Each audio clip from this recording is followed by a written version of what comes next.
1 plus sine square A plus 1 by 1 plus cos square A equal 1 নাকি? তার মানে আমাদের এটা সমান 1 আনতে হবে। এখন দেখো এটা যদি আমরা করি, এটাকে আমরা একটাতে রূপান্তর করবো 1 plus sine A plus 1 by 1 plus, দেখো আমরা যদি এই যে কোসেক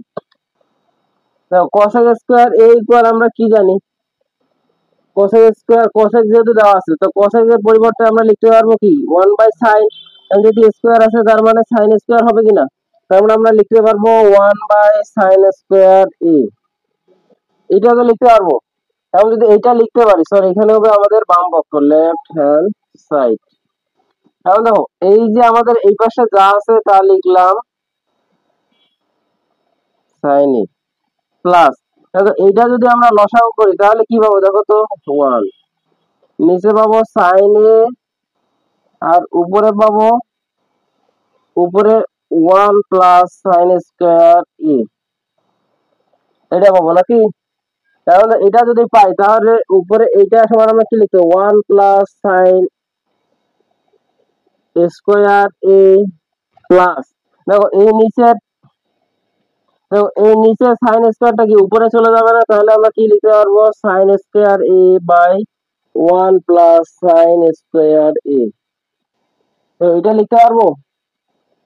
জাস্ট আমরা কি করলাম, নিচে সাইন স্কয়ারটাকে উপরে দিছি আর নিচে যেটা ছিল ওটা আছে। এই পর্যন্ত আশা করি তোমরা বুঝতে পারছো। এইবার আমরা যেটা করব সেটা দেখো,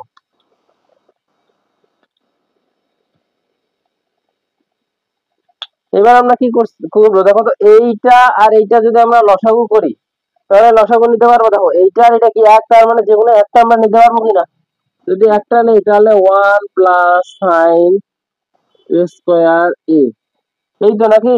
এখন যদি 1 প্লাস সাইন স্কয়ার এ হয়, এখন দেখো তাহলে আমাদের লসাগু কত, এইটা দিয়ে যদি আমরা এটাকে ভাগ করি তাহলে কত 1 বা 1 এর সাথে 1 গুণ করলে কত 1, মাঝখানে কি চিহ্ন আছে প্লাস, আবার এখানে কি আছে সাইন স্কয়ার, তাহলে সাইন স্কয়ার এ।